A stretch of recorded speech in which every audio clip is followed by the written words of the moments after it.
Vamos falar um pouquinho agora de CPMI do INSS. Os parlamentares da oposição apresentaram pelo menos 5 requerimentos de convocação de José Ferreira da Silva, irmão do presidente Lula, que representa uma das associações, para depor na CPMI do INSS. O Bruno Pinheiro está aqui com essa apuração, porque se a oposição está tentando o irmão do ex-presidente Lula, a situação quer o ex-ministro Onyx Lorenzoni, ministro da Previdência Social lá do governo de Jair Bolsonaro. Conta aí pra gente essa disputa, Bruno Pinheiro, bem-vindo.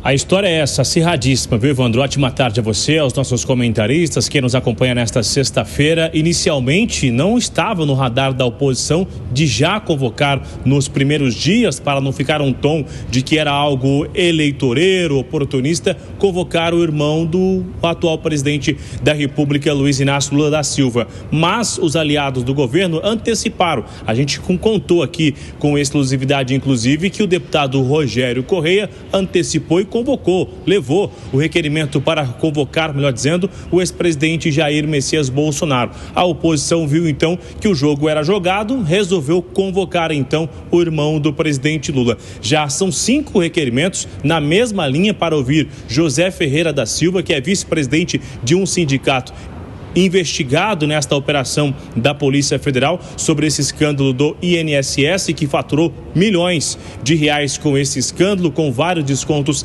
ilegais. E aí, de um outro lado, a senadora Leila também disse. E hoje esse requerimento chegou na CPMI para ouvir Onyx Lorenzoni. Ele foi ministro no governo de Jair Bolsonaro, ministro que tinha contato diretamente com o INSS, e o que eles alegam é que é extremamente importante ouvir o ministro Onyx, já que ele tinha conhecimento, ao lado de outros ministros do governo e de auxiliares, do que acontecia dentro do INSS, e que isso vai ajudar e muito na investigação. Eu olhei agora aqui, Evandro, já são cerca de 964 requerimentos que chegaram até a CPMI. A outra reunião, que será a segunda reunião, vai acontecer na semana que vem. Esses requerimentos serão analisados. E aí, para antecipar essa votação, eles serão separados. Aqueles requerimentos que unem a esquerda e a direita, que tenham um consenso entre oposição e governistas, serão analisados juntos. Aqueles que geram uma certa divisão serão analisados de forma individual. São vários requerimentos de convites, de convocação e da quebra de sigilo fiscal, que aí acaba expondo toda a movimentação financeira. Evandro. Muito obrigado pelas informações, Bruno Pinheiro. Um abraço para você. Bom, o irmão do presidente Lula, que é mais conhecido como Frei Chico, ele é vice-presidente do Sindicato Nacional dos Aposentados, Idosos, Aposentados, Pensionistas e Idosos, que é conhecido como Sindinap. O Sindinap não teve as verbas bloqueadas a pedido da Advocacia Geral da União, à época em que todo aquele escândalo foi descoberto. Então, ela não teria sido identificada como uma associação que cometia as irregularidades que agora estão sendo investigadas, sanadas e os valores devolvidos aos aposentados. Mas representa uma das principais associações e sindicatos do setor, que oferece, né, esse tipo de benefício aos pensionistas, aos idosos, aos aposentados, e a oposição quer a presença do irmão do presidente Lula lá, do Frei Chico lá. Como é que você entende essa estratégia? Ela é uma situação somente política, Piperno, ou há necessidade pragmática de se ouvir o irmão do presidente Lula por representar um sindicato bastante relevante no país para pensionistas e aposentados? A comissão é uma comissão política, todas as CPIs são. E já que ela foi convocada, já que ela foi instalada, ela tem que investigar todo mundo. Eu sou a favor de que todo mundo que seja convocado tenha aí suas convocações aprovadas. Então, convoque aí o irmão do Lula, convoque o Bolsonaro, o Onyx Lorenzoni, convoque todo mundo. Uai, se todo mundo carrega algum tipo de suspeita, que essas suspeitas sejam, então, elucidadas no momento dos seus depoimentos. E é óbvio que se um chama o Bolsonaro, o outro vai chamar o irmão do Lula. Então, para mim, é chumbo trocado, e eu defendo nesse sentido, eu sou bastante anárquico. Convoque-se todo mundo. Fala, Gani. Olha só, acredito que para convocar você precisa ter algum tipo de indício ou que a pessoa consiga esclarecer como funcionava esses descontos, etc. No caso do irmão do presidente, faz sentido. E aqui não estou falando que ele é culpado ou não, mas porque ele é vice-presidente de uma organização importante e que ele poderia até dar esclarecimentos de como que funcionava. No caso do Bolsonaro, não vejo motivos, né? Por quê? Por que você vê motivos?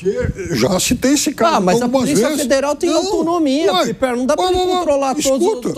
Ele ser um imperador e controlar absolutamente tudo. A denúncia chegou para ele, a denúncia chegou até ele. Ele matou no peito e não fez nada. Mas, da mesma forma que eu não defendo que o presidente Lula vá nisso, mas, por exemplo, o presidente do INSS, ministro da Previdência, esses devem ser ouvidos. Todos. Agora, você não pode botar todo mundo da República, Não, todo mundo carrega alguma suspeita. Por exemplo, o Onyx Lorenzoni, logo que estourou esse escândalo... Não teria sentido delegar. Veja, surgiu na época, Alan, quando apareceu o escândalo, uma denúncia de que uma das empresas, uma das entidades que contribuíram com a campanha dele teria se beneficiado. Não, o Onyx tudo bem. Agora eu estou falando assim, o presidente, tanto o Bolsonaro quanto o Lula, eu não vejo porquê. Porque, então assim, como todos os problemas... Aí você acha que é expor a politização ao máximo. Exato, porque como todos os problemas acabam atingindo, sempre passa por um ministério, se a gente for levar por essa massa, sempre o presidente... Mas ele recebeu a denúncia. Um aliado dele levou a denúncia, falou... Presidente, está havendo um escândalo aqui e tal. A Polícia Federal ficou sabendo, poderia ter feito alguma coisa. O que ele fez? O que ele fez? Não, mas não foi público, ele não editou uma medida provisória para dificultar os descontos. Por que ele não acionou a Polícia Federal do governo dele? Mas a Polícia Federal tem autonomia para agir sozinha, não precisa do aval do presidente toda hora. Mas a denúncia chegou detalhada para ele manda em cima, né? Ô Bruno Musa, como que você avalia as convocações até aqui? Você entende que esses dois nomes apresentados pelo Bruno Pinheiro são necessários, então o irmão do presidente Lula e o ex-ministro Onyx Lorenzoni, e como você avalia também a possibilidade de Jair Bolsonaro ser ouvido nessa comissão? Bom, vamos lá, o irmão do presidente Lula, desde o começo desse problema, ou seja, dessa fraude, desse roubo bilionário dos aposentados, o nome dele foi ventilado, até porque uma das principais organizações que ele é vice-presidente, dos sindicatos, supostamente está envolvido nisso. Então, eu vejo uma relação direta em ele ser convocado e depor. Com relação ao Bolsonaro, eu também não vejo muito motivo para isso nesse momento.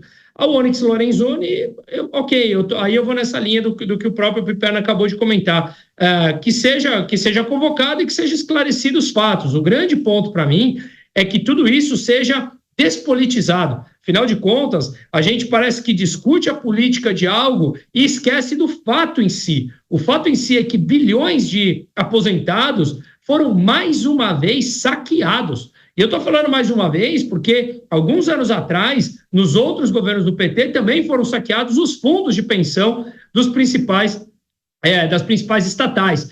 Todas elas, são bilhões. Se nós colocarmos isso com juros compostos ao longo do tempo, nós estamos falando de R$1 trilhão. É algo simplesmente fora de qualquer realidade. Em países sérios, a gente vê determinados roubos quando consta lá de 100, 200, 1 milhão, parece, né, em países que têm uma moralidade, algo que é um absurdo. Aqui a gente fala de valores bilionários como se fosse qualquer coisa trivial. E são pessoas que dependem disso para viver. E a solução sempre é: o INSS já está pagando. O INSS somos todos nós. Com o nosso dinheiro, e lembrando que o INSS já tem um déficit de 400 bilhões, mais ou menos, e ele tende a aprofundar por conta da demografia brasileira. Então, eu acredito que a convocação, ela pode acontecer, mas isso deveria ser e deve ser despolitizado. E eu, infelizmente, só acredito que a chance de despolitizar ou mitigar esse risco é nós ficarmos eternamente vigilantes a tudo isso. Ô Gani, você está otimista ou pessimista em relação ao resultado dessa CPMI? Olha, eu tenho que ser otimista, né? A gente já viu no passado algumas CPIs darem certo, que foi a CPI dos Correios, que acabou sendo fundamental para descobrir o escândalo do Mensalão. Então eu estou otimista, né? Se a gente deixar de acreditar no Brasil, é difícil. Tomara que descubram alguma coisa, punam os culpados, porque é inadmissível essa corrupção sistêmica que roubou milhares de aposentados aqui no Brasil. E você, Piperno? Veja, eu me lembro da CPI dos anões do orçamento, que acabou, inclusive, caçando um monte de gente. Quer dizer, foi um momento em que a Câmara cortou a sua própria carne. Agora, desse Congresso, que eu classifico como o pior e o mais fundamentalista da história do Brasil, eu não espero nada. É aquela coisa, né? Da onde se não espera nada, da onde não vai sair nada, não. Fundamentalismo porque defende liberdades individuais e valores conservadores. Muito.